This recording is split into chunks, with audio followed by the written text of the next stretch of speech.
Okay. All right. Thank you very much. Talk to you in just a bit.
You listen to conservative talk radio all week. Why don't you try something different for a change?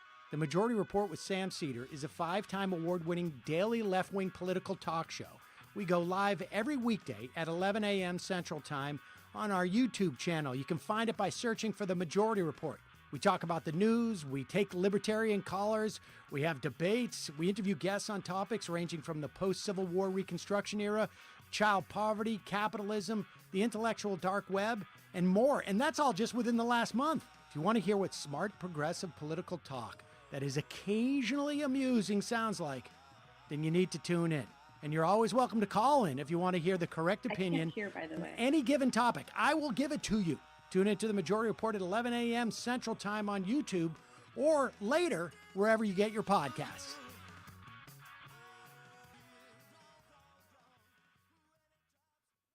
WVNN.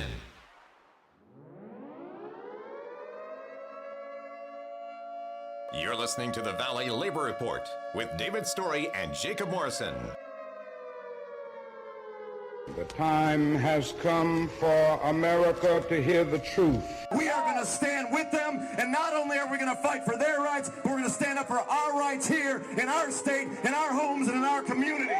One day longer, one day stronger. One day longer, one day stronger. Because the future of labor's rights in the United States of America is not going to be decided in the courts. It's not going to be decided in Congress. It's not going to be decided on talk radio, and it sure is not going to be decided on Fox News. Solidarity forever. Solidarity forever. Solidarity forever. For the union makes us strong. Good morning, Tennessee Valley. This is the Valley Labor Report. My name is Jacob Morrison, here with my co-host and fellow agitator, Adam Keller. It is Saturday, July 3rd, 2021, and we are broadcasting live online and on the radio on WVNN in the Huntsville, Decatur, Athens listening area from Athens, Alabama. A recording of this program will play tomorrow, Sunday, July 4th, Independence Day 2021, on the great WGOL in Russelville, Alabama, and sometime next week on WHIV in New Orleans, Louisiana. We are bringing you a full show of workers winning today, folks, so get ready. We are talking to Mary Beth Seitz-Brown, Interim Director of Organizing for the NewsGuild of New York, CWA Local 31003, about their historic growth. We'll be catching up with Cooper Caraway, South Dakota AFL-CIO President, about the meatpacking worker strike threat from a few weeks ago, and bringing you the latest news in Southern labor from Jonah Furman. All this and more on today's Valley Labor Report. So remember, folks, the North Alabama DSA has a necessities drive this Saturday from 3 to 5 p.m. at the IBEW Local 558 Union Hall on Clinton Avenue, right across from Yellowhammer and Campus 805. So bring by your non-perishable food items, your PPE, clothes, blankets, all that good stuff, and your donations will be forwarded to the Manna House. You can follow at DSA North Alabama on Twitter for more information. If you want to see what we're up to throughout the week and get our snide quips about the news of the day, then you should follow us on social media. We are on Facebook at facebook.com/The Valley Labor Report. We are on Twitter at Labor Reporters. I'm on Twitter at JacobM_AL. And if you missed part of the show and want to go back and watch it later, you can search YouTube for The Valley Labor Report and subscribe to our channel. You can go back and watch the full show there, and we also clip segments and release them throughout the week. We also upload the program on more than 11 different podcasting apps. So to see if we are on your listening platform of choice, you can go to thevalleylaborreport.transistor.fm/subscribe. We've got a website where you can buy our hats and stickers. We've only got 20 hats left, so you're going to want to grab one of those before we're out. That's thevalleylaborreport.org. And finally, if you appreciate our work and want to help us stay on the air, consider throwing us a couple dollars a month on patreon.com/The Valley Labor Report. One super quick news item before we get to our main interview with the New York CWA NewsGuild local, their interim organizing director, is the labor notes and Teamsters for a Democratic Union last week.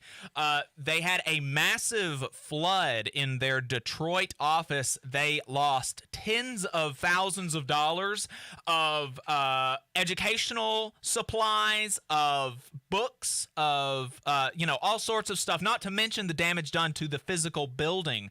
So the labor notes, of course, does fantastic work, and I'm not just saying that because I was in their latest print issue, which you should subscribe to so you can read that. It's very good, but they have fantastic educational things. They have great books. They facilitate trainings for unions.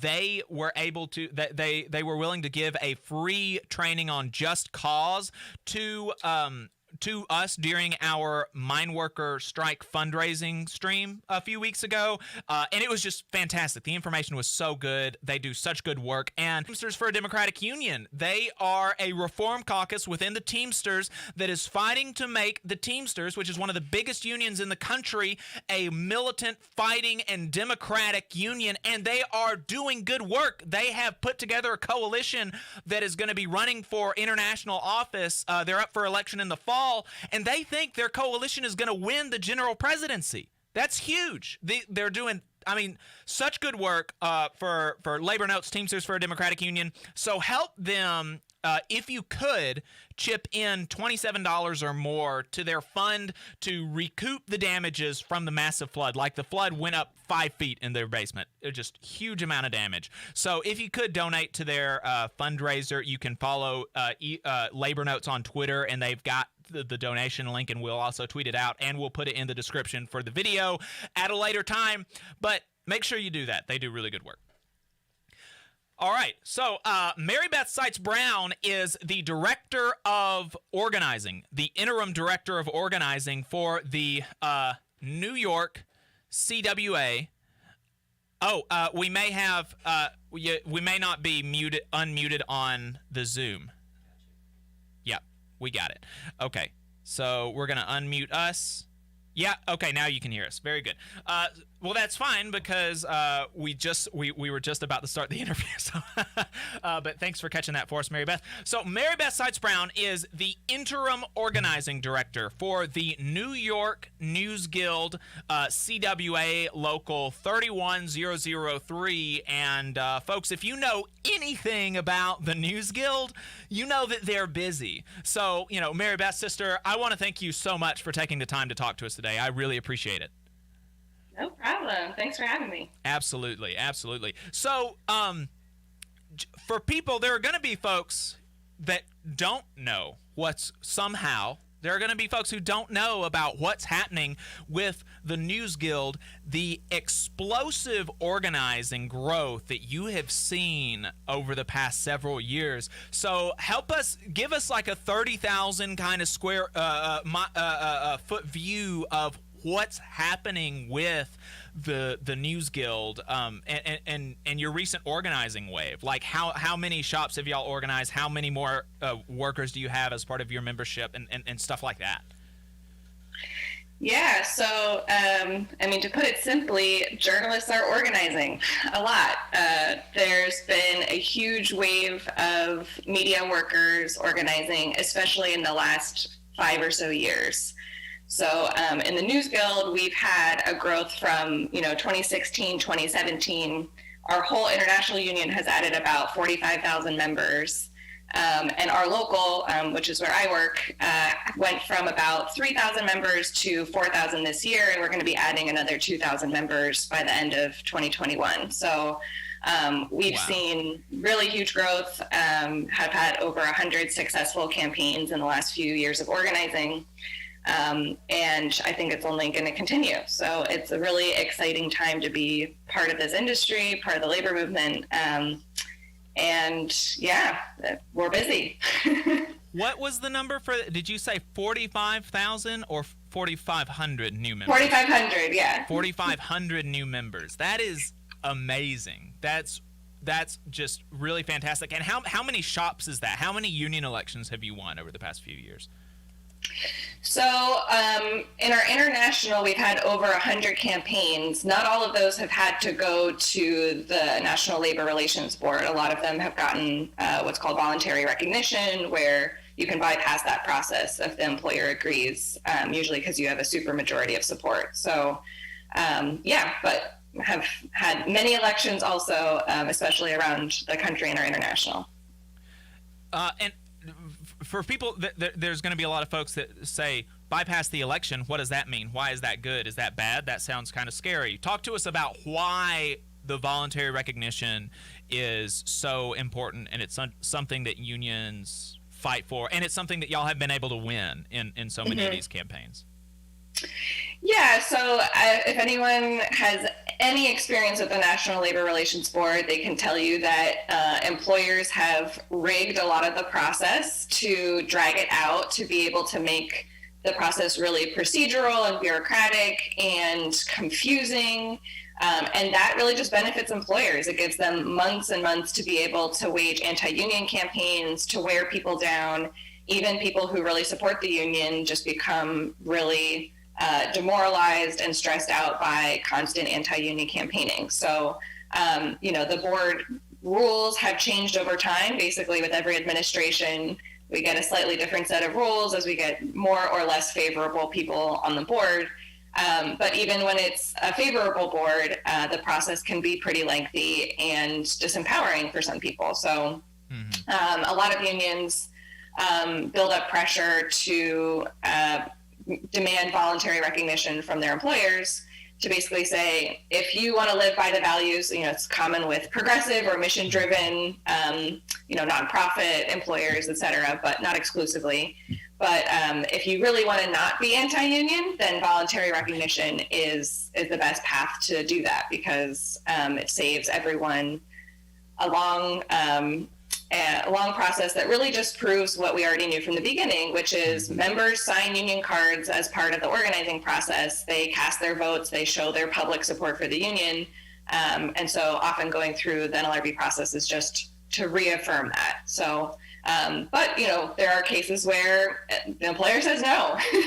And so you have to, either escalate on that demand or go through the board process. So we've done both, but we have had a good amount of success in, making voluntary recognition more of the norm within our industry. Right. And one of those that have not opted to go with the industry standard of voluntary recognition, where a supermajority of employees express public support for the union, is MSNBC. Which, if you listen to this station, this conservative talk radio station, you would think MSNBC is staffed with socialist, is owned by socialist revolutionaries. So if that's the tact that you take, or the opinion you have of MSNBC, then that would be very surprising to you. Yeah, so that campaign is with the Writers Guild of America East, and they're doing awesome work on it. And I think it just shows that you can be a quote unquote progressive employer and still union bust. In fact, almost all of them do. So workers need to be prepared for union busting no matter who their employer is. And it can be very revealing to go through this process and see, a boss is a boss is a boss.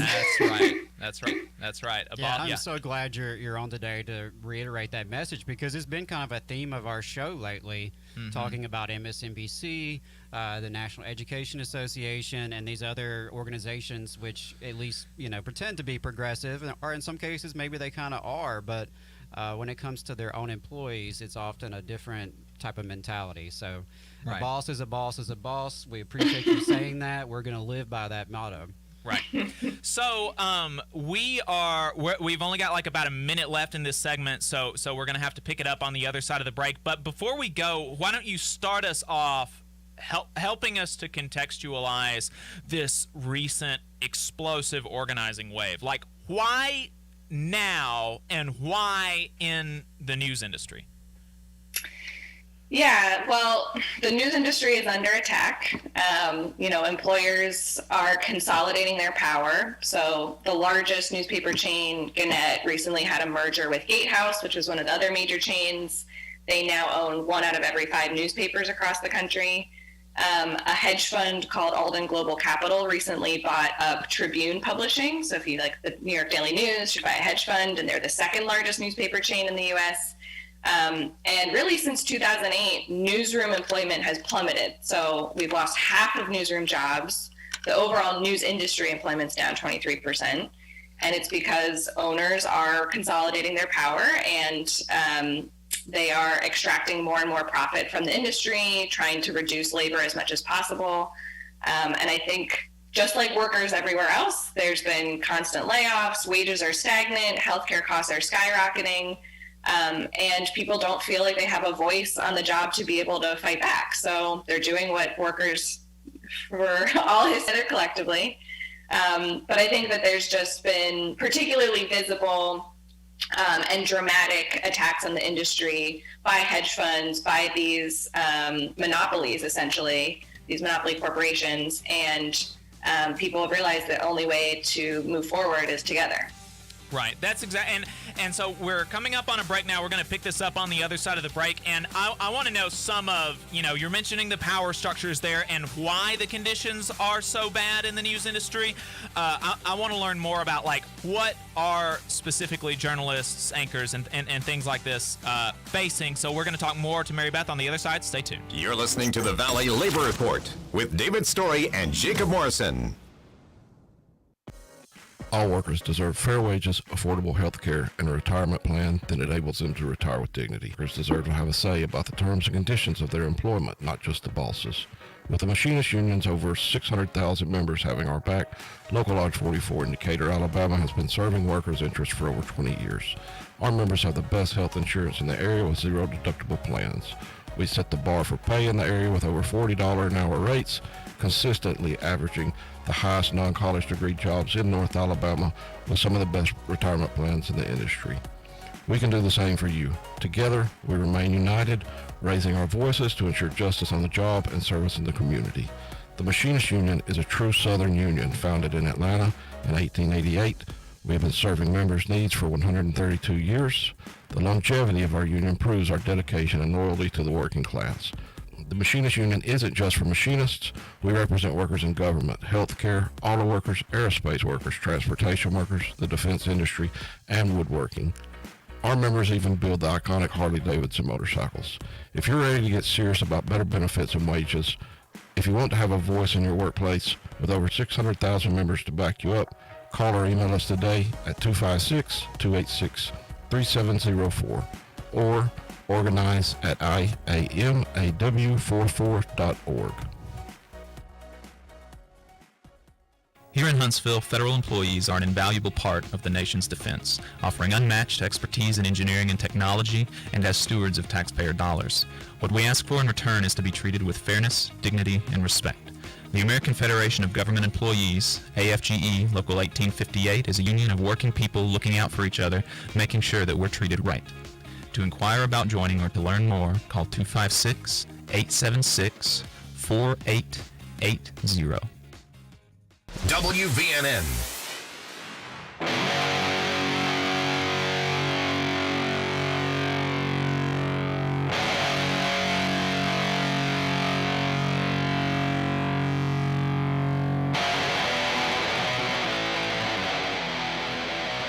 Let's go! This is the Valley Labor Report. My name is Jacob Morrison here with my co-host Adam Keller. My girlfriend's also in the studio. Ryan brought us some donuts this morning. She's hanging out with us, having some fun. I appreciate it. The donuts, I have not had time to eat one yet, but I'm sure they're very good.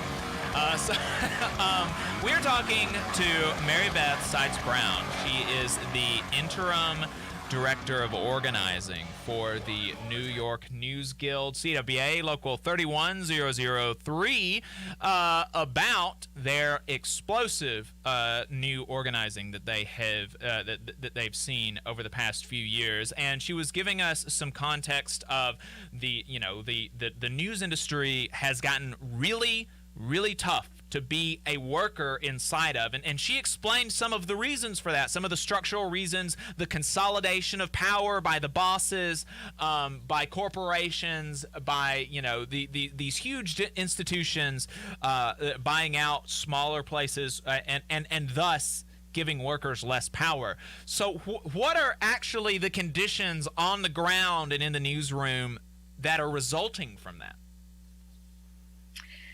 Yeah, consolidation happens and bosses want to extract more and more profit from fewer and fewer people. Your job gets a lot harder, unsurprisingly. So, you know, everything from, we've seen members who organize to get rid of onerous story quotas. So, you know, they're expected, almost like they're turning out widgets, to turn out a certain number of stories in a really stressful amount of time. So, for example, Law 360, which is a legal news wire that organized in 2016, one of the first few shops that kicked off the organizing wave in our local, they had a requirement that they needed to turn out a story every 2 hours, which, if you've ever reported a story, you know, especially if you're talking about legal, complicated concepts, to do all of that work, write an entire piece and publish it, and then move on and do that 4 times per day is really stressful. You know, a lot of members, before they organize, don't have access to overtime, but they're expected to work around the clock. If you're in the news business, you're kind of always on. There's always stuff on your beat that you need to be prepared for. And you had fewer and fewer resources to do it. So, you know, we've recently organized a couple newsrooms in New Jersey, for example, and just New Jersey media has absolutely consolidated, and where people used to be able to report on one town or one beat are now expected to report on larger and larger parts of the state, longer and longer hours, and their pay is stagnant.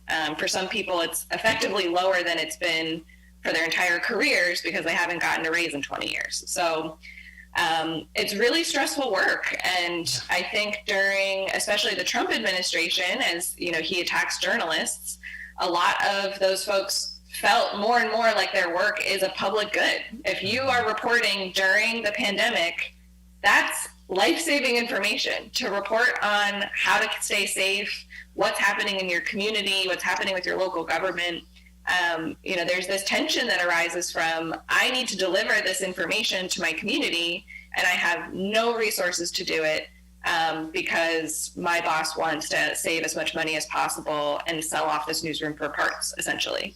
So all of that, you know, on top of, you know, the news media business, just like every other business, is very racist, very sexist. There's been the Me Too movement. There's been all the conversations in the last year after the George Floyd protests.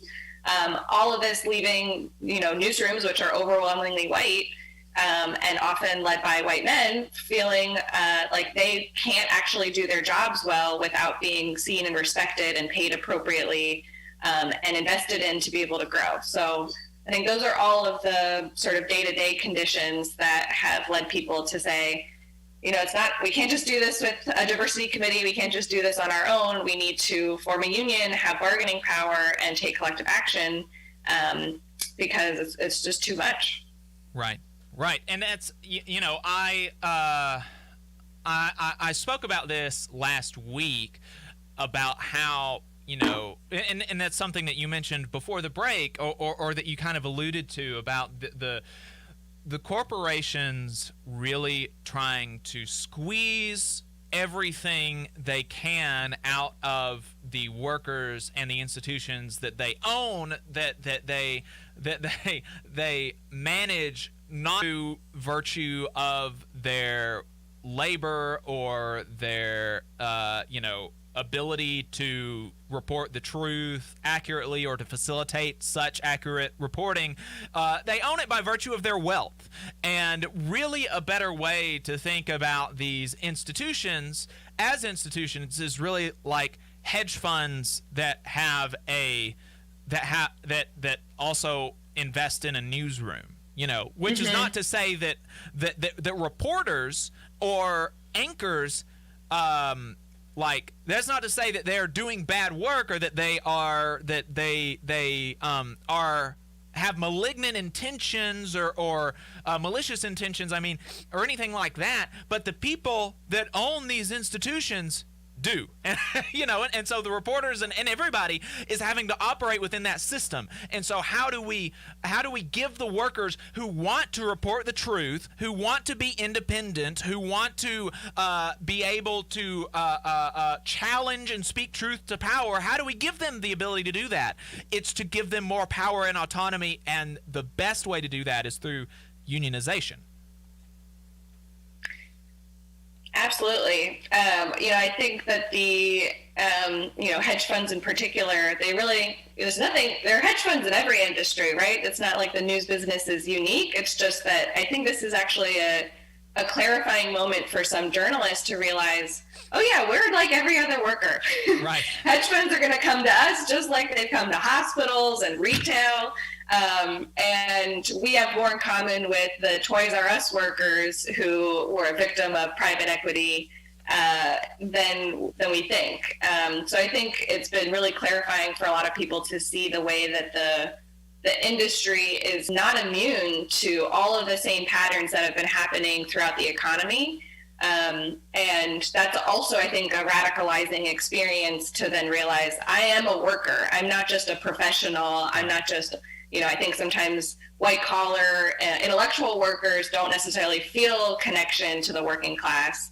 Right. But realizing that you have the, common experiences of being shaped by the same trends that are happening across the economy can make you realize I'm a worker too, and I need the same protections other workers have.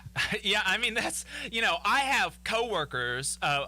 Obviously, I'm in a union, and I have a more, maybe an intellectual job. I work in an office, right? And my labor comes from my brain as opposed to like my muscles, and which is convenient for me, but I have coworkers who are not members of the union, and they're like, I don't understand why we need a union. Like we have, I'm fine. I'm not like a coal miner or whatever. And it's like it doesn't matter whether you pick up rocks or you fill out spreadsheets. You are selling your labor, and you have a boss.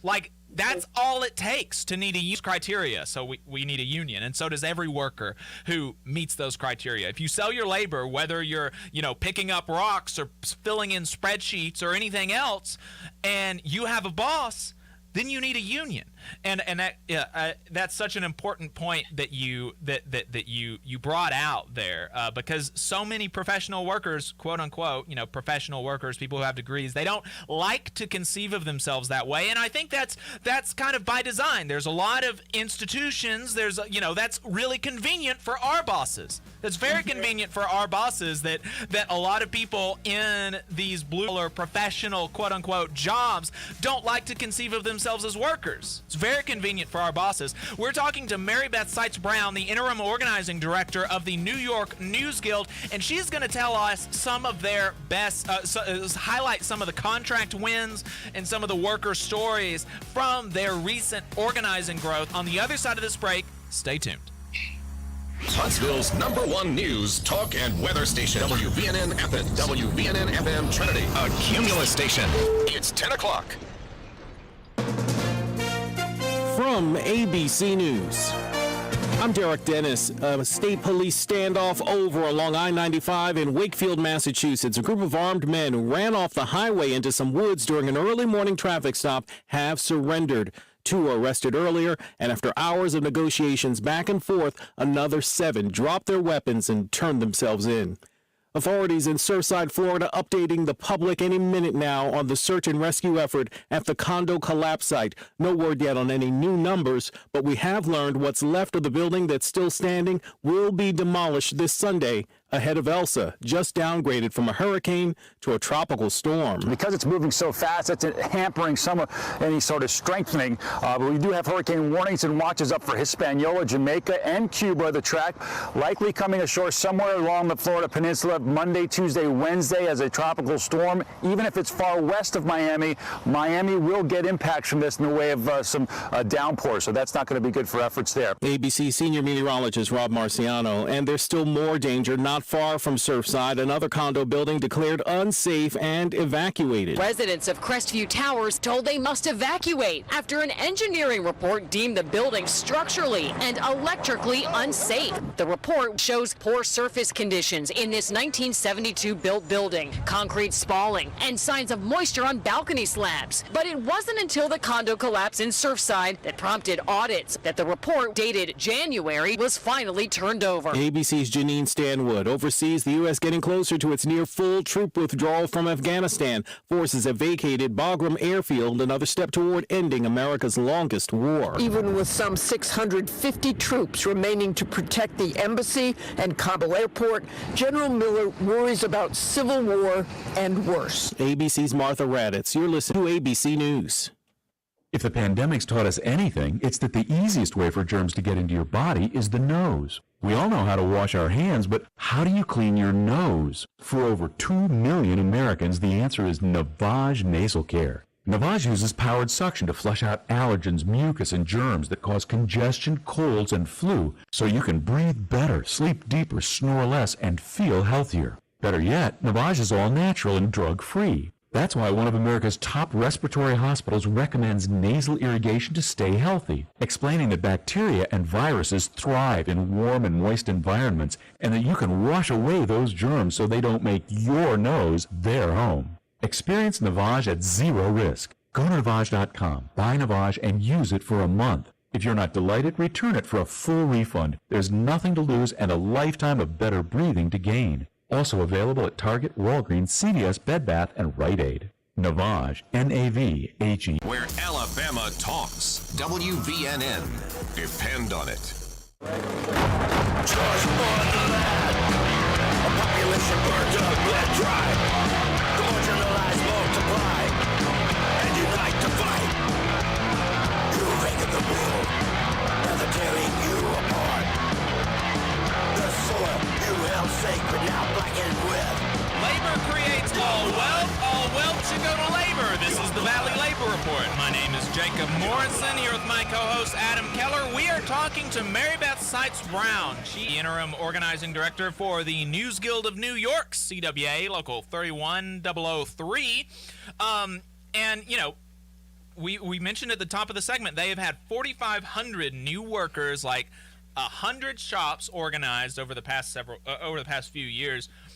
No other union in the country is really seeing this kind of no other industry, I should say. The Writers Guild of America East is also seeing some pretty big organizing, but no other industry in the United States is seeing this kind of explosive growth, and so really excited to be able to talk to her about that today on the show. So can you tell us, Mary Beth, what some of the what are some of the things that workers have been able to win through their organizing with the NewsGuild? Yeah, so we're coming off of just I think 2 weeks ago, 3 shops at Condé Nast. So the New Yorker, Ars Technica, and Pitchfork all won after a credible strike threat where they were about to walk off the job. They won a really amazing agreements in their contract. So that's everything from lifting the pay floor to something that's at least mostly livable in New York City, $60,000 a year, which is a big improvement from what people were paid before. Overtime and comp time. They've also done some really interesting things around non-disclosure agreements. So if people remember from the Me Too era, one of the main ways that Harvey Weinstein, for example, was able to keep his victims quiet was by having them all sign non-disclosure agreements where they took a sum of money in order to agree to basically not say anything about the treatment they experienced. So that's not just happening in Hollywood, it also has happened in the media industry. And so these workers got a win on banning NDAs for sexual harassment and racial discrimination.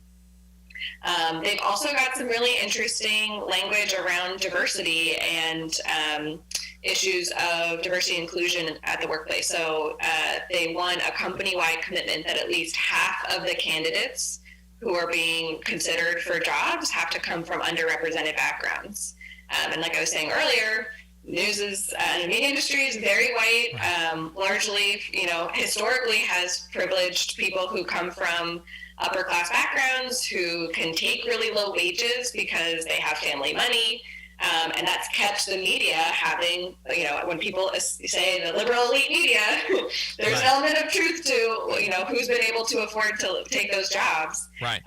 So I think that is going to be one of the most important things in this wave of organizing is creating industry standards that make sure that people can afford to live in the city that they work in, and that there are actual contractually enforceable agreements around you can't just talk the talk and put up your Black Lives Matter statement after protests. You need to actually do the work to recruit people to come and shape your newsroom and shape your coverage.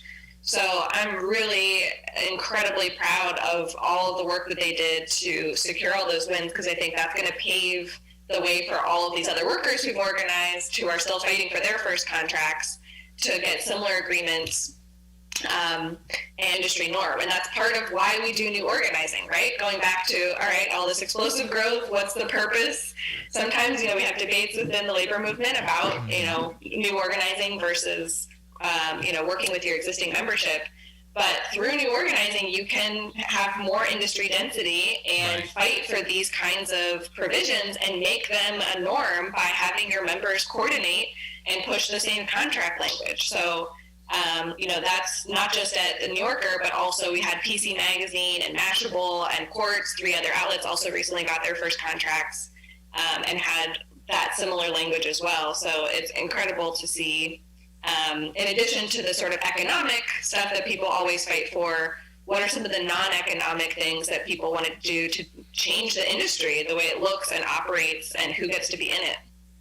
I think that is so important, and that's something else we've discussed quite a bit on the show, is that when we want to fight discrimination, sexual harassment, and other forms of bigotry in the workplace, that is best fought from the bottom up through bargaining power and union organizing, not by, just hoping and praying that your bosses will have a effective HR department. That's not the way to make lasting change there. So I think sometimes there's these artificial conflicts between labor, fighting labor issues and fighting issues of race and gender discrimination, but really the two go hand in hand. And if you are a worker who's being discriminated against on the job, the best outlet you have should be a union. Right, and HR departments are. They work for your boss. I mean, I'm not to say that maybe there aren't some good-natured HR people, but like their paycheck is written by your boss, right? And a union, so there's a fundamental conflict of interest there. But a union, if you've got staff for the union, who's that paid for? It's paid for by you. They work for you, literally, and then the ones that aren't staff, you're just member organizers, you are doing it on your own time, or your brothers and sisters on the job are doing it on their own time. There's not that conflict of interest there. There's much more kind of real worker power through unions than through HR departments. And you mentioned that about how important it is to set industry standards so that people that don't have privileged backgrounds can come into these industries. Conservatives say that minimum wages stop people from being able to get on the first rung of the ladder, and that's just it's absurd on its face, because there are still places in this country where you can have unpaid internships, like DC, like these big law firms. And so this should be the test case, okay? You've got people working for free. There's no minimum wage. And who is it? Is it underrepresented people that are getting on this first rung of the ladder and climbing their way up the ladder? No, it's people who have privilege, whose parents can fund their summer internship completely in DC, and those people get into Congress. Those people get into the law firms. Those people get into the newsrooms because they're privileged, not because having no minimum wage helps people climb up the ladder. It's silly. So setting these industry standards for people as they come into the industry, so important for people to actually be able to actually climb the ladder. Absolutely. And I think that, the media plays such a huge role in, I think a lot of people often say, the media this, the media that. And it's true that it's one of the most powerful industries in terms of shaping public perception of almost everything around us, right? Like, this is how we learned about, this is how we learn about police violence. It's how we learn about what's happening in the economy, how we learn about what's happening in our government. Right. And it really matters that there are people reporting those stories who understand them from firsthand experience and who have a view that is not just the normative view on things. And if we are able to change the makeup of newsrooms so that they genuinely reflect all of the people that they're reporting on in those communities, that I think is going to have a lasting impact for generations, but it's going to require contractual commitments that are legally enforceable. So I think you're right that that's something that, I've seen a lot. Companies have very effectively captured the narrative on diversity, equity, and inclusion as something that is separate from union issues. That those are, DEI, diversity, et cetera. That's something that a consultant does. It's not something that workers do. And I think that is so wrong and is so important to challenge because, as you said, if management and bosses are leading that work, they're always going to make sure that they don't have to be held accountable. Right. If workers are leading that work, they can hold their bosses accountable with different tools like a union contract, like collective action. And that has a much different accountability than, we've hired yet another DEI consultant to come in and tell us, that we're too white. So I'm really excited to see what all of these wins are going to translate to in 5-10 years as slowly we're starting to create these sort of structural shifts through members organizing. Right. That's just nail on the head. So, Mary Beth, we've got about 2 minutes left, and we'll go ahead and let you go. So, do you have any closing thoughts? Like, do you have any closing thoughts for the audience about the explosive organizing that we've seen in the news industry, or what you want folks to understand, or if there's anybody at some of the local news stations or some of the local papers here that may be listening, what would you say to people?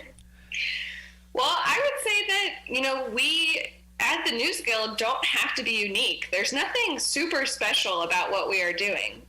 We're just doing a strong organizing program. We're organizing workers. We are agitating around the issues that matter to them. We are building supermajority campaigns, and that's really hard work. It's not to say that it is easy, but it is pretty straightforward. The program is possible for other unions to take up. There's no secret thing about journalists that are somehow more organizable than other workers. If anything, I think our members just have a big platform and spotlight. So, all of us probably see when New York Times tech workers organize, or the New Yorker wins a contract, more than we might see hotel workers winning their contract, or nursing home workers that want a new union. And so I think our members, are really in the spotlight because they are in the media. But I hope that spotlight shows other unions that it's possible, not that we are the exception. Right. And I think that there is, winning is addictive. Once you get a couple wins, that's part of the wave, is people see, okay, if they can do it, we can do it. And I hope that other workers, your listeners, people in other industries, that the takeaway is not so much the NewsGuild is so special and different, but rather, if they can do it, we can do it too, and we should try. We should get an organizing program off the ground. We should organize our workplace because it is possible. Wow, that's great. I can't think of any. Yeah, that's so cool. The NewsGuild doesn't have to be special, because you're just doing what unionists have done throughout the history of the labor movement here in this country, and winning for workers. Mary Beth, thank you so much. Where can people find more about the NewsGuild and stuff like that? You can follow us on Twitter. My local is at NYGuild. The international is at NewsGuild. And our websites are at NYGuild.org, newsguild.org. And yeah, there's many of our members have a lot of different Twitter accounts also. I couldn't possibly list all of them, but right. Go there and you will find our members. Thanks, Mary Beth. The Valley Labor Report is also supported by listeners like you. If you value the work that we are doing, injecting a different perspective into talk radio, and you have the means, consider signing up for a monthly donation on patreon.com/The Valley Labor Report. Again, that's patreon.com/The Valley Labor Report to support our work and keep us on the air. If you're looking for contractors with lower than average EMR and TRIR, if you need to supplement a workforce at any level for any amount of time, if you need iron workers that come trained and certified at no extra cost, or if you need workers from superintendent down to general laborer and you're looking to start work on a project, or you're unhappy with your current contractor situation, you need to call my friend Jeb Miles with the Iron Workers Local 47. They only work with the best in the business, vetted contractors, and can do all kinds of jobs from roofing to steel and bridge erection, from welding to heavy rigging, from structural repairs to machinery alignment, and much more. They supply manpower on 4 of the 5 largest projects in North Alabama, so you know they're legit. If you need good quality, safe, efficient, diligent, and knowledgeable workers on your job, then you need the Iron Workers Local 477. Call Jeb Miles at 256-383-3334. That's 256-383-3334, or via email at local477@bellsouth.net, and make sure you tell them that you heard about them on the Valley Labor Report. The Dale Jackson Show, weekday mornings only on WVNN.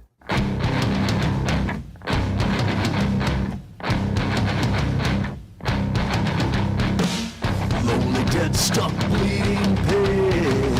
Lonely did shot, choose to dead.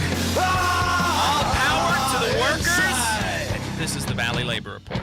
My name is Jacob Morrison, here with my co-host Adam Klur. We just got done talking to Mary Beth Seitz-Brown from the New York NewsGuild about their really, really cool organizing that they've been doing. Very cool stuff. I highly recommend you check it out.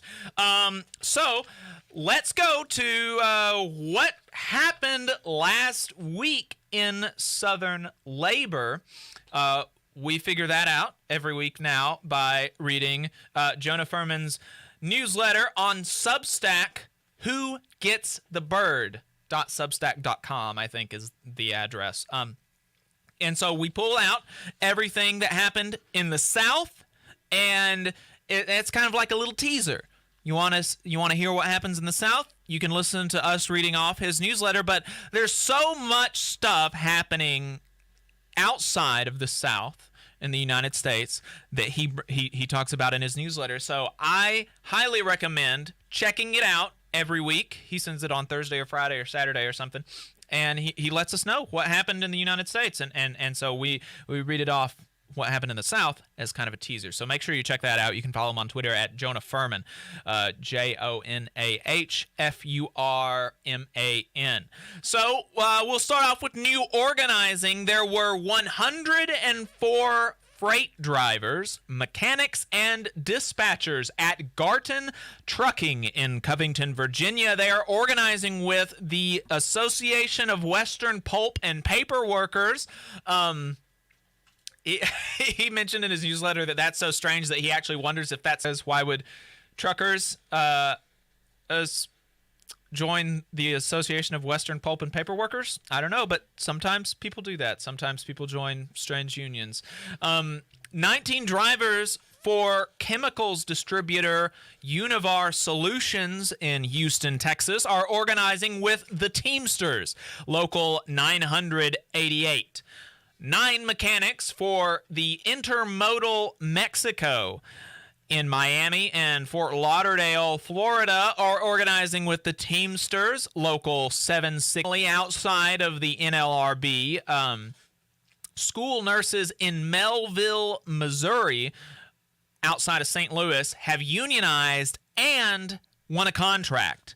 Why is it outside of the NLRB? Because the NLRB, which is set up by the NLRA, the National Labor Relations Act, sets up the National Labor Relations Board that governs labor relations among private sector employees. So federal public employees or state and municipal employees are under different labor relations regimes. So that happened outside of the NLRB. We had some NLRB losses. 50 workers at Coca-Cola in Beckley, West Virginia voted 20-25 not to join the Teamsters Local 175. That's a shame.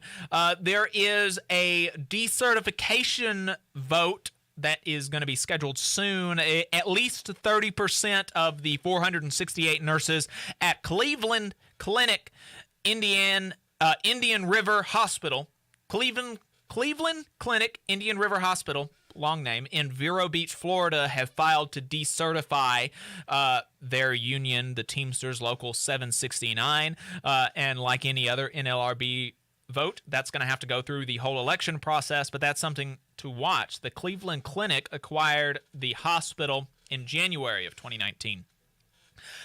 Strikes and bargaining for the third time in 3 months. The UAW Local 2069 has a tentative agreement with Volvo Truck in Dublin, Virginia.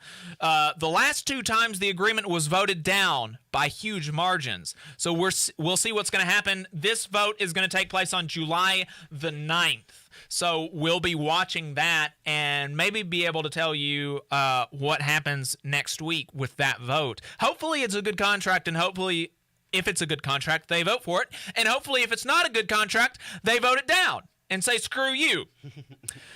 The UMWA strike at Warrior Met Coal in Brookwood, Alabama hits its 4th month and remains heated and contentious as ever. Kim Kelly is constantly putting out really good stuff on this. Make sure you're following her at Grim Kim on Twitter. They just released the 2nd installment in a mini documentary series that she is doing with the Real News Network about the coal miners' wives. So make sure you check that out. I've still got to get around to watching that. I'm sure it's fantastic. Just got a great piece in Teen Vogue published about Mother Jones and connecting that to the modern struggle down in Brookwood. So a little bit of history, a little bit of catching you up on what's happening with those miners. So definitely check it out. Right. ExxonMobil workers are still locked out in Beaumont, Texas. They are organized with the steel workers. 10 New Orleans Department of Public Works employees went on strike this week, citing low pay. As one worker put it, "I'm working for the city and bringing home a $352 check for 1 week. Come on now." That's what Eric Gardner said. At the New Orleans Department of Public Works. So they're on strike. So hopefully they're able to get something for that. And I hope they're listening on WHIV in New Orleans. Oh, that's right. Hey! I hope one of those 10 maybe gets to hear the shout out. Contact the show. We'd love to talk to you. Yeah. Reach out to us. We're on Twitter at Labor Reporters, Facebook, The Valley Labor Report. I'm on Twitter at JacobM_AL. DM us and we'll get you on the show. City workers in Elizabeth City, North Carolina also went on strike after the city council rejected a 10-cent property tax increase that would have provided a raise for city employees. When 1,800 nurses in Asheville, North Carolina unionized with the National Nurses Union, there was a healthy amount of skepticism as to whether they could turn that vote into a first contract. Well, Jonah says, haters beware, because the South is not only organizing but is now reaching tentative agreements. Very cool. Haters beware. After a strike threat, the union staff of the National Education Association have a tentative agreement. Not totally sure exactly what the contents of that agreement are going to be, but presumably that's going to come up before a vote of the staff organization's membership, and we'll see whether or not they accept that. Politics and legislation. Luis Feliz Leon friend of the show. We've had him on the show a few times. Has a piece at the American Prospect about Unite Here's voting rights campaign sending freedom riders from across the country to Washington, D.C. this week. Farm workers are dying in the West Coast heat wave, and the United Farm Workers are pushing for safety standards to provide relief and help workers refuse unsafe work. We'll be talking more about that, diving more into that later in the show. The Springfield, new section, internal union politics.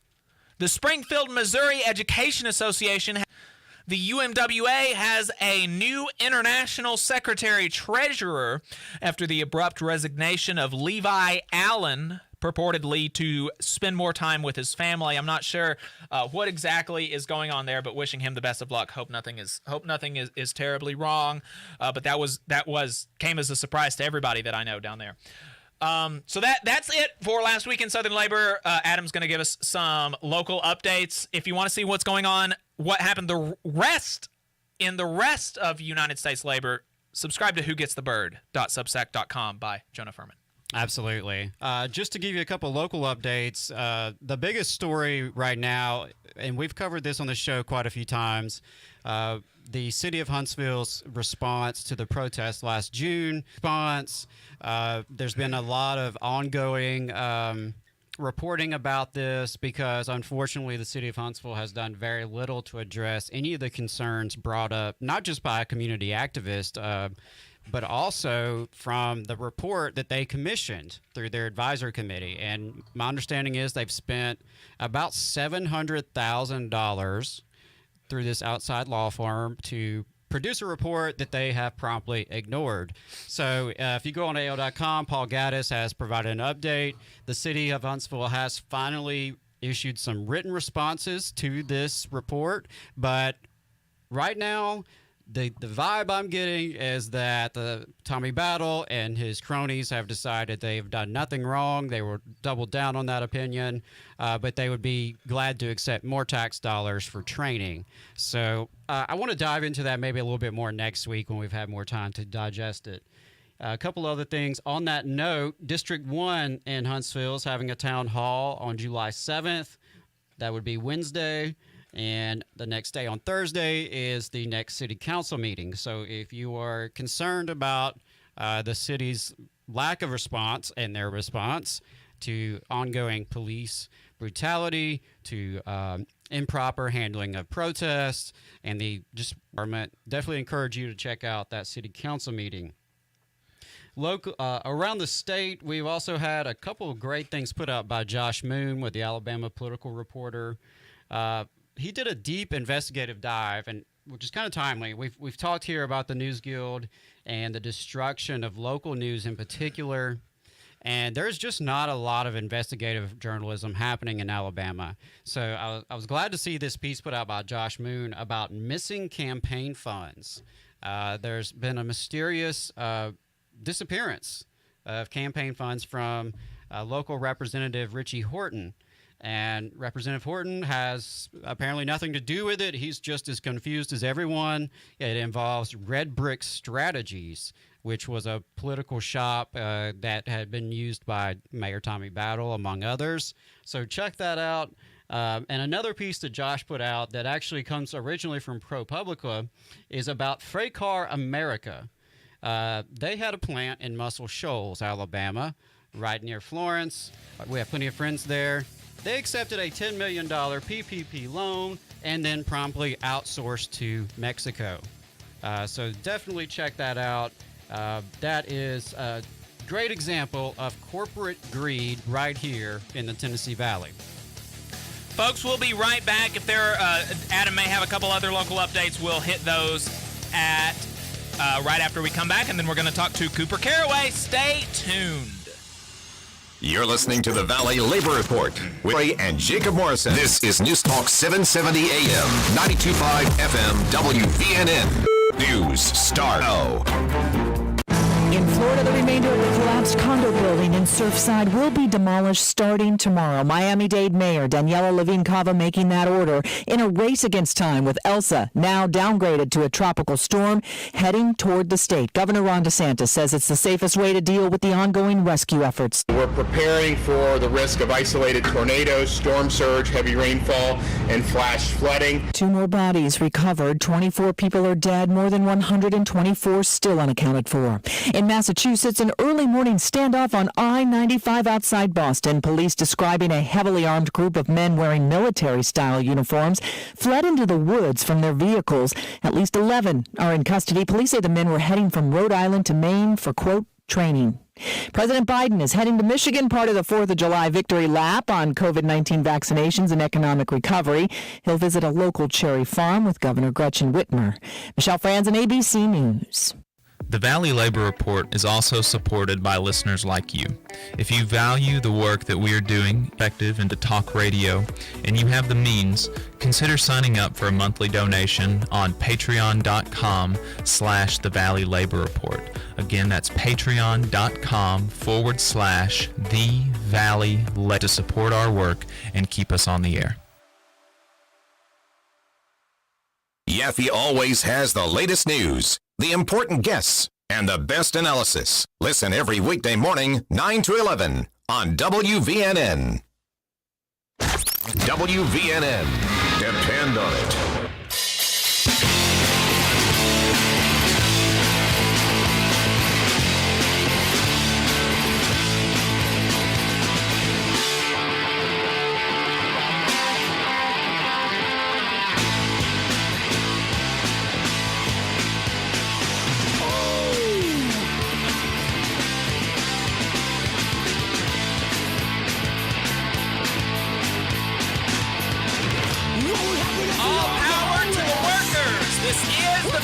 Report. My name is Jacob Morrison, here with my co-host Adam Keller. We're going to go ahead and wrap up. We had a couple other local updates that we wanted to bring y'all. So Adam, what were the last few local updates that we had? Sure. Friends of the show, Alabama Rise. I told you they had a great Healthcare for All town hall last week. And coming up on July 13th, they have a Justice for All online town hall, reporting back on what has changed, what hasn't changed in terms of criminal justice reform at the state level down in Montgomery. So definitely encourage you to check that out. And on that note, there was a great piece that was put out just a couple weeks ago. I'm a little bit late in reporting this, but Facing South put out an article, How Alabama Organizers Blocked Governor Ivey's Prison Lease. A lot of great work done by some grassroots organizers, most of them college students, actually. Yeah. And high school students, High school students, yeah. So a lot of young folks assembled a coalition and were able to put influence on the banks and actually help squash Governor Ivey's proposal, which was going to be sort of a pseudo-privatized prison. My understanding was that the state would still run the prison, but the property would be leased out. And I'm not really sure what the advantage of that would be beyond to the company, who, of course, is going to be collecting rent. So great work by those activists. Like I said, how Alabama Organizers Block Governor Ivey's Prison Lease Plan. That is on Facing South. Always great to report out grassroots victories.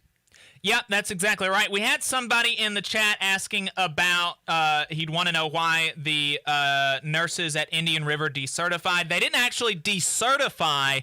They filed a petition to hold a decertification vote. So all that we know for sure is that at least 30% of those 468 nurses signed cards saying they want to decertify. We don't know, or the vote hasn't happened, they haven't decertified, and we don't know if they will. So,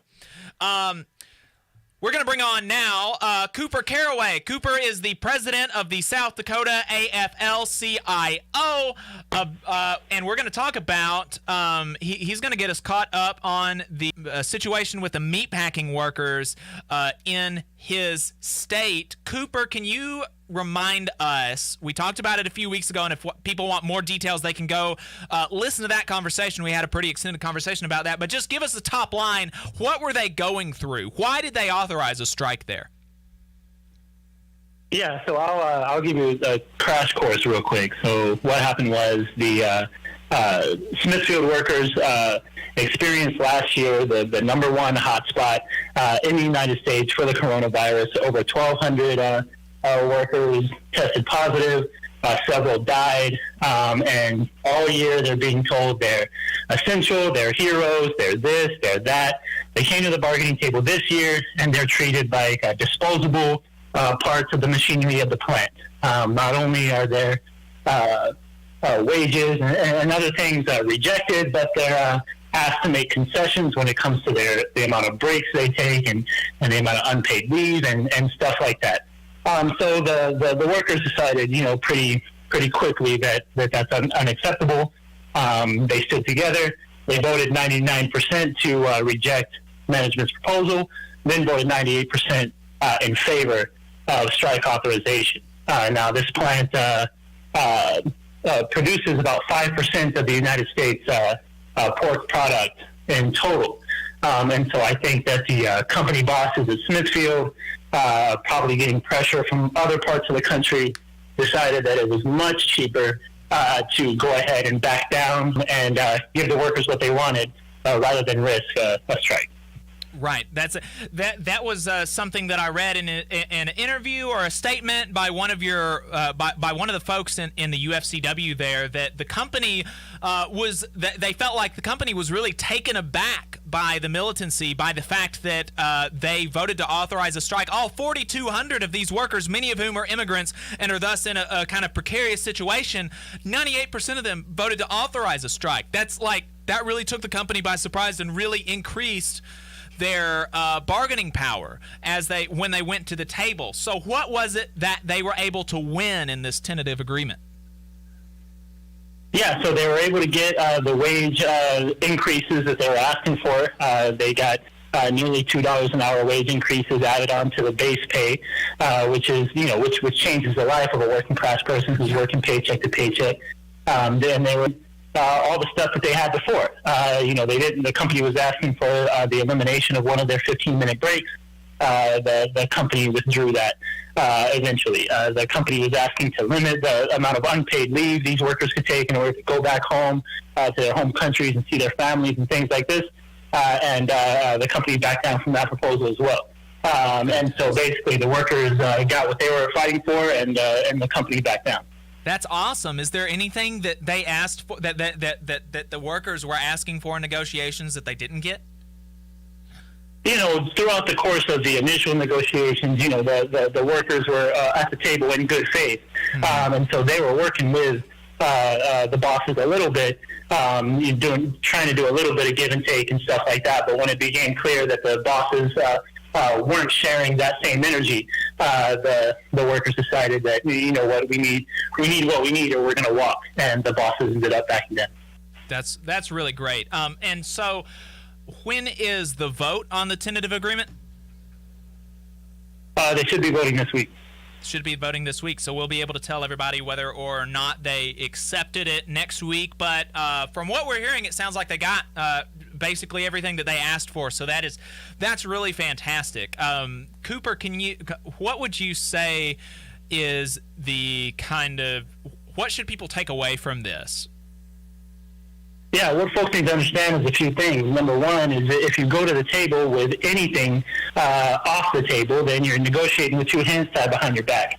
And so nobody wants to strike, but you can't take it off the table, because as soon as you take it off the table, the boss knows you took it off the table, and they're not going to work with you because there's no threat to them, and there's no threat to their livelihood. And so no matter what local you are, no matter what the laws are in your area, you need to go to the table with all the potential weapons at your disposal, and every car you have tucked right into that back pocket of yours. Otherwise, you're negotiating with two hands tied behind your back. And number two, you got to build solidarity. I was in the early stages of this struggle. I was with you guys, talking to you all, and I was also, on many different, labor shows all over the country, trying to build solidarity. And I think the bosses saw that. The bosses saw how sympathetic the folks down in Alabama were, and that y'all were willing to stand in solidarity with us up here. And they saw the same thing all over the country in different parts of the world.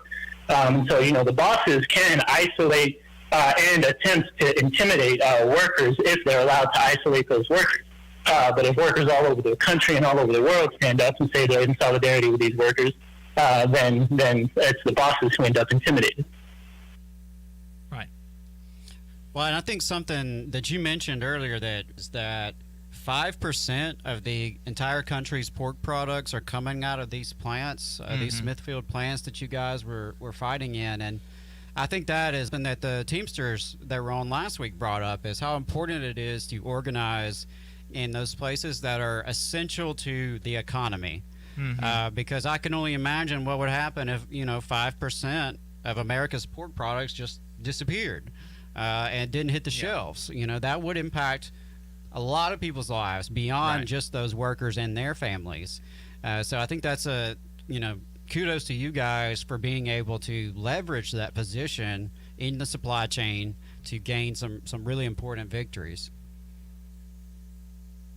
Yeah, and I think that's going to be crucial moving forward. That was initially Jimmy Hoffa's tactic. The older Jimmy Hoffa's tactic understood the importance of the trucking industry and developing these kind of master freight agreements and whatnot at strategic economic choke points. And I think that labor movement serious about building power, leverage, and organizing across this country has to focus on a lot of those choke points. Right. I completely agree with you there, Cooper. And this isn't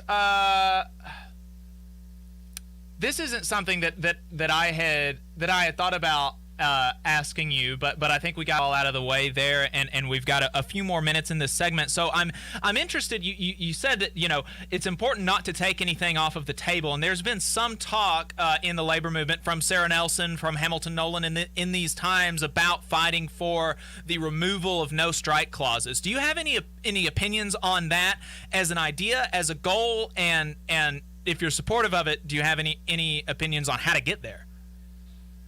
I think people have sometimes don't have a clear view on what the no strike clauses mean. So number one, what I would say, a no strike clause is in the contract, okay? And so what that means is that if you're negotiating and that contract expires, that no strike clause expires too. Number two, I would say that it's important for workers moving into the new era of the labor movement to meet the boss's energy wherever it's at. So if the boss is fully willing to violate your collective bargaining agreement, whether you have a no strike clause or not, there's no reason for you to religiously abide by every section of your contract, especially if the boss is abusing the collective bargaining agreement. So whether there's a no strike clause or not, I think the workers need to be willing to act. The same way workers all across West Virginia and Arizona and Oklahoma went on strike, even though it was illegal for public sector work. Teachers in damn near every county in those states went on strike and got what they were asking for, and nobody ended up in jail. And so I think, the conversation, I'm more interested in having a conversation not about certain articles and contracts, but about overall philosophy and tactics. And the overall philosophy and tactics needs to be by any means necessary, regardless of what the laws or the contracts say. Amen. I like it. That's very cool. I hadn't thought about it that way, but that makes a lot of sense. All right. Well, Cooper, thank you very much for taking the time to talk to us today. I think that was very informative. I enjoyed getting your take on the no strike stuff in the contracts. Is there anything else that you'd like to leave folks with today? All power to the working class. There we go. That's how we wrapped up last time you were here. I appreciate it. Thanks for calling in, Cooper. So the last story that we're going to talk about, and we're going to kind of set the stage here before we go to break, and then we're gonna wrap with that on the other side, is the farm workers on the West Coast dealing with this insane heat wave that we've got, calling it a heat dome or something, and the effects of climate change are real and obvious, and we're feeling them now. It's not just something that we're going to have to deal with in the future. It's something that right now farm workers and other people are having to deal with today. And I mean, hundreds of deaths over the last week on the West Coast from like heat strokes and stuff. You know, I mean, this is like people are dying in the United States from climate change right now. So roads are buckling, like power lines are melting. I mean, it's insane because the infrastructure up there, it goes to the importance of this infrastructure bill in Congress and the importance of passing it and the importance of not placating Republican obstinance and things like that in D.C. Because, I don't care about the filibuster. We need to make sure that people have jobs and that we have good roads and good power lines and broadband, and we need to take care of what they're calling human infrastructure. I don't care so much about how we classify it, but people should have child care. People should have elder care so that they can go to work and make money if they need to and not have to spend their entire paycheck making sure that their parents or their children are taken care of. This is just, anyway, that's a tangent. Adam, you've been looking into this and what they're dealing with, and this the Supreme Court decision that happened that happened last week. So help me set the stage before we go to break. So, and we'll talk a little bit more about what the Supreme Court decision really said after the break. But I think it is interesting that you have this massive heat wave. And we're talking temperatures of 110 up to 120 degrees in the Pacific Northwest. I mean, that'd be pretty damn hot down here in Alabama, but, I mean, they are just not at all equipped to be able to do that, to handle that up there. And we have to remember that there are our brothers and sisters out here picking cherries, picking apples. They are in the fields dealing with these extreme temperatures. So we had a Supreme Court decision that was anti-union right in the middle of this climate change enhanced extreme heat wave. And on top of that, we've got a lack of proper regulations from state, local, and federal governments to protect those workers. So we're going to talk a little bit more about that case and what it all means on the other side of this break. Stay tuned to the Valley Labor Report.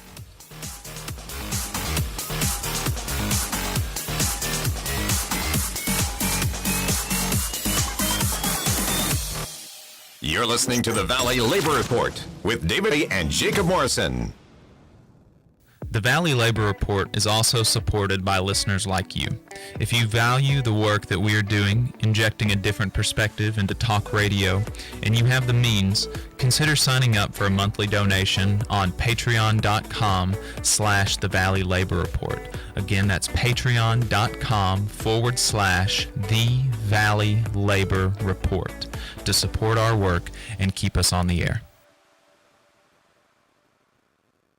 The American Federation of Government Employees, AFGE Local 1858, believes all workers are entitled to fairness, dignity, and respect. AFGE also knows that the best way to guarantee proper treatment is for workers to stand together, united, looking out for each other. In AFGE, we fight for workers every day to ensure a workplace that is safe and free from harassment. If you're a federal employee and want to be a part of this union, to protect yourself and your fellow workers, call 256-876-4880. WVNN.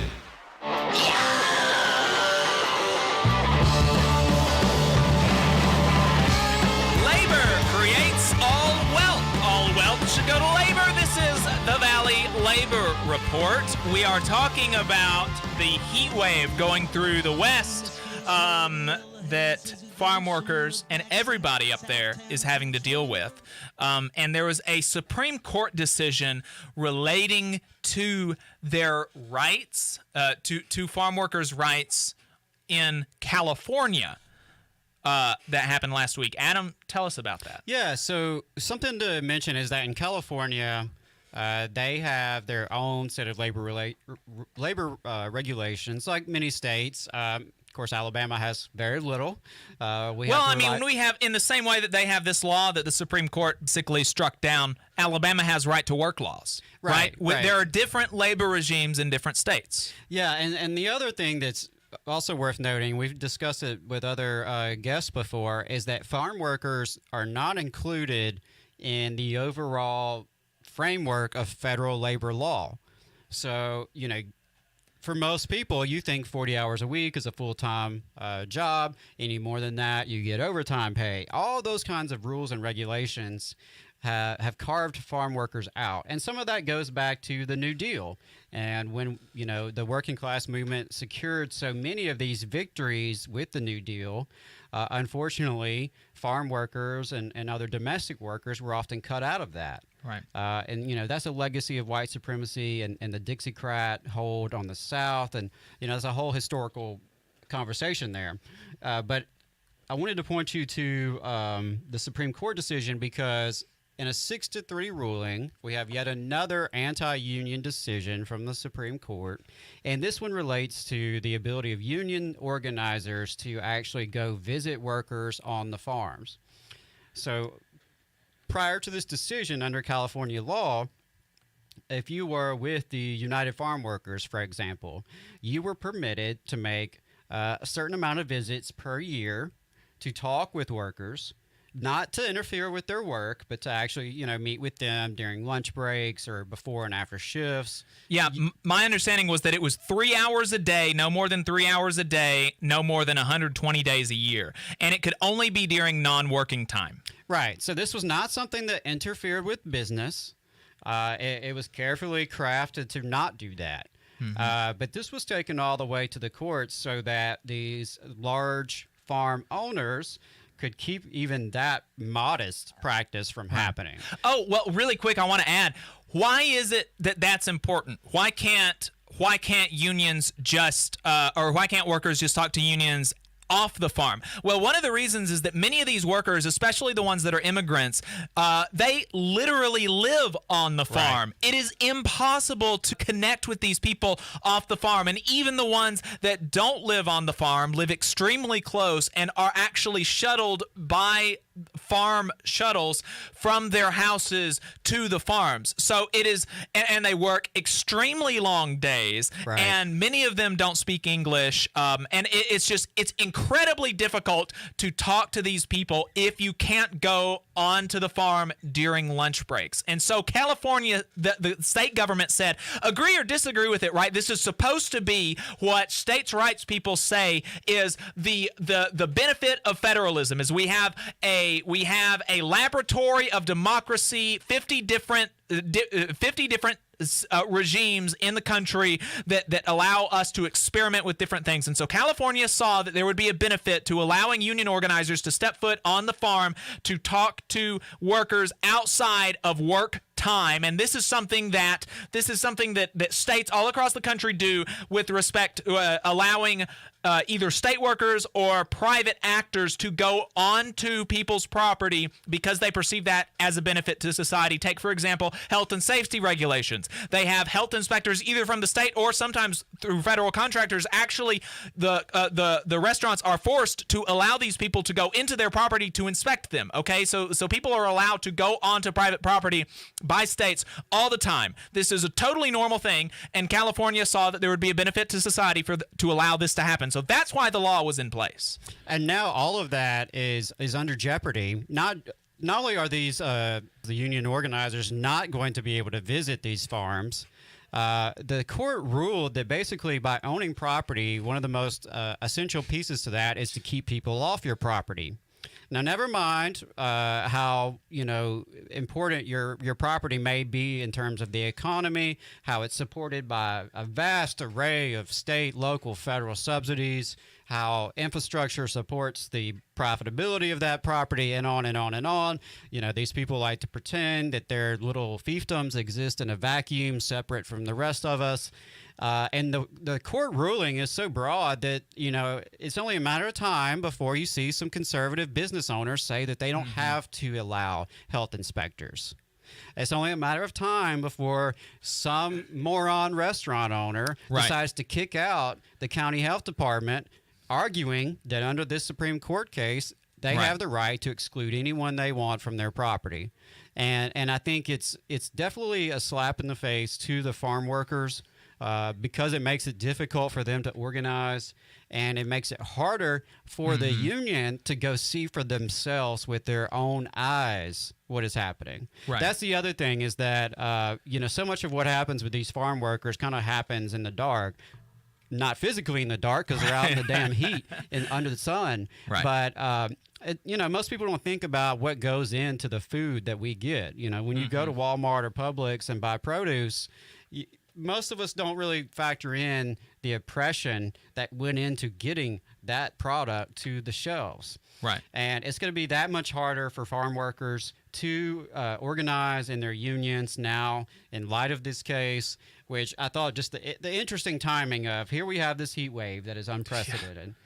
We have farm workers who are dying on the job while trying to pick cherries. In Washington State, for example, UFW, United Farm Workers, has called on Governor Jay Inslee to pass some emergency standards to protect these workers from the just extreme heat.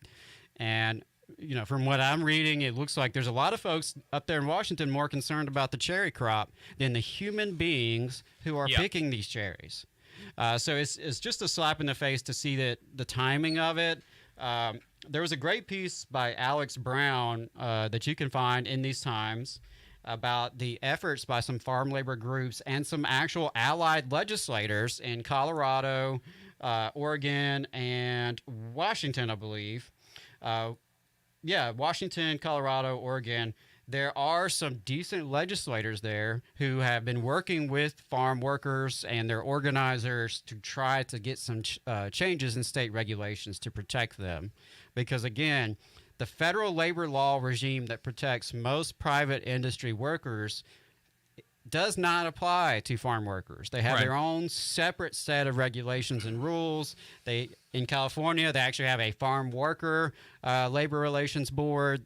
They don't even go through the normal, labor relations board as the private industry employees would. So, as we go into this 4th of July weekend and we, enjoy our weather here in Alabama, we need to remember these sisters and brothers out there on the West Coast, all of whom are dealing with the extreme heat, but especially those workers who are out on the farms or who are out working outside, whatever their job may be. Because no one should have to die to put food on the table. Right. Yeah, and there was one time we had Stephen Robbins, an immigration attorney, come to talk to us about this, and we had a caller say something about, well, if they make more money, won't I have to pay more money for my cherries or my bananas or whatever? And it's like, one, no, I don't think so. I don't think that your food is actually going to increase in price that much. But two, if you are not entitled to have cheap goods from like the essential slavery of other people, like if your cheap goods rely on people dying in the heat, you need to pay more for those goods. We need to set up institutions, and we need to have it such that our society does not allow that to happen. And if you have to pay more, then you have to pay more. I mean, that's just the way it is. I don't think you'll have to pay that much more. I think it'll just cut into the profits of the corporations. I think that's what that is what has historically happened when things like this have happened. But that's that's right.